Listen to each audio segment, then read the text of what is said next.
कोकळगाव येथील बदली झालेल्या शिक्षकांना निरोप तर नवागतांचे केले स्वागत। विद्यार्थ्यांकडून आठवणींना उजाळा, ग्रामस्थांनी कृतज्ञता केली व्यक्त। निलंगा तालुक्यातील कोकळगाव पूर्व येथील जिल्हा परिषद शाळेत मुख्याध्यापक दीपक कांबळे व सहशिक्षक वीरेंद्र चामे यांची इतर ठिकाणी बदली झाल्यामुळे त्यांना निरोप देताना ग्रामस्थांनी त्यांचा भावपूर्ण सत्कार केला। तर इतर ठिकाणावरून शाळेत दाखल झालेले नवीन शिक्षकांचे स्वागत करण्यात आले। या प्रसंगी विद्यार्थी व शिक्षकांनी शाळेतील आठवणींना उजाळा दिला। शाळा व्यवस्थापन समिती व ग्रामस्थांनी शिक्षकांच्या सेवेबद्दल कृतज्ञता व्यक्त केली। यावेळी ज्येष्ठ नागरिक चंद्रकांत बेदरे, सहशिक्षिका वंदना कांबळे, हरिनंद सागर, संदीप तिप्पणबोने यांनी बदली झालेल्या शिक्षकांच्या केलेल्या चांगल्या कार्यावर प्रकाश टाकले। यावेळी शिक्षकांच्या प्रयत्नांमुळे विद्यार्थ्यांमध्ये शिकण्याची गोडी निर्माण झाली, शाळेचा विकास झाला। शिक्षकांना अनेकविध समस्यांना सामोरे जावे लागते आहे, तरीही शिक्षक एक आदर्श विद्यार्थी, आदर्श नागरिक घडवण्याचा प्रयत्न करत असतो। शिक्षकांनी समर्पित भावनेने कर्तव्य बजावल्याचा गावातील विद्यार्थ्यांना फायदा झाला। आज गावातील विद्यार्थी अनेक क्षेत्रात नावलौकिक मिळवत आहेत।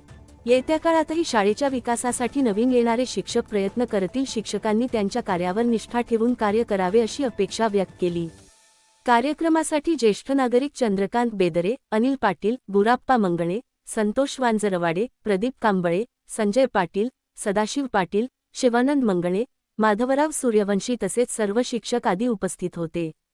ग्रामीण वार्ता पत्र न्यूज साठी द्रोणाचार्य कोळी, लातूर। नवीन शिक्षक येतील, येणाऱ्या शिक्षकांचं अध्यापनाचं काम इथं चालू होईल।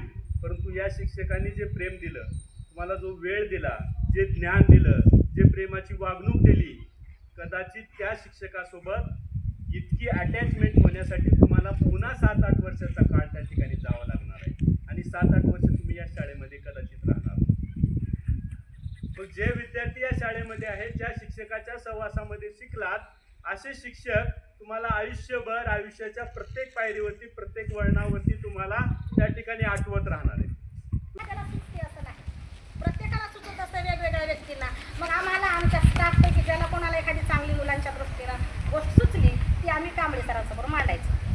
कधीच त्यांनी कोणत्याच चांगल्या गोष्टीचा नकार दिला नाही, इन्कार कधीच केला नाही। जर काही अडचणी असतील तर त्यांनी स्वतः त्या सोडवण्याचा प्रयत्न केला आणि आपल्या शाळेमध्ये वेगवेगळे उपक्रम घेणं, शाळेतल्या मुलांचा शैक्षणिक विकास घडवणं। आम्ही गेल्यानंतर नवीन शिक्षक येणार आहेत, त्यांनाही चांगलं सहकार्य करा आणि चांगलं बनून कधीतरी आम्हाला एक फोन करा की सर मी या नोकरीवर आहे। एवढं बोलून